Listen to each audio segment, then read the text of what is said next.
वक्त था। हवा में ठंडक थी, पेड़ों से रोशनी छन कर आ रही थी और एक छोटी सी चींटी अपने घर से निकली रिज्क की तलाश में।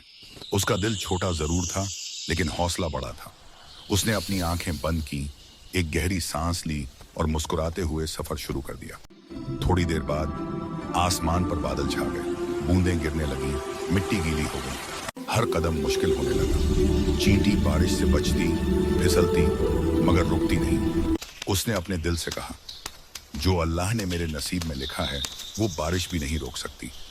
और वो चलते चलते आगे बढ़ती गई। कुछ दूर जाकर उसके सामने एक बड़ा पत्थर था।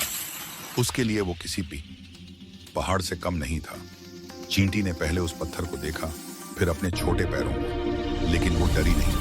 उसने चढ़ना शुरू किया, एक कदम, फिर दूसरा, फिर तीसरा। एक बार फिसल गई, लेकिन फिर उठ गई। हर गिरने के बाद उठती रही और आखिरकार पहाड़ के दूसरे पार पहुंच गई। उसके चेहरे पर फख्र और शुक्रिया था। रास्ते में उसे एक और छोटी चींटी मिली जो पत्ते के नीचे फंसी हुई थी। वो रुक गई, अपना बोझ नीचे रखा और उस पत्ते को उठाया।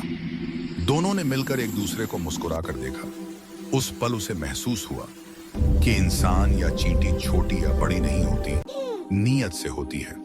और फिर सफर के आखिर में उसने देखा एक छोटी सी रोटी का टुकड़ा जो धूप में चमक रहा था।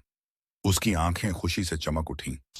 वो दौड़ी और अपने छोटे पैरों से उस टुकड़े को उठाया। उसने आसमान की तरफ देखा और कहा, मैं छोटी हूं, पर मेरा रब बहुत बड़ा है।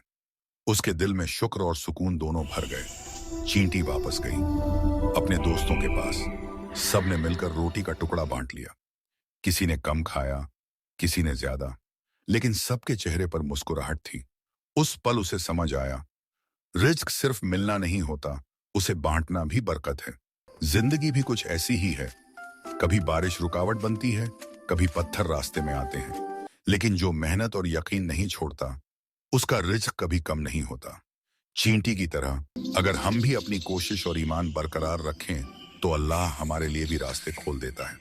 अगर तुम्हें इस छोटी चींटी की कहानी से कुछ सीखने को मिला तो इस वीडियो को शेयर करो और सब्सक्राइब जरूर करो, ताकि और दिल को छू लेने वाली कहानियां तुम तक पहुंचें।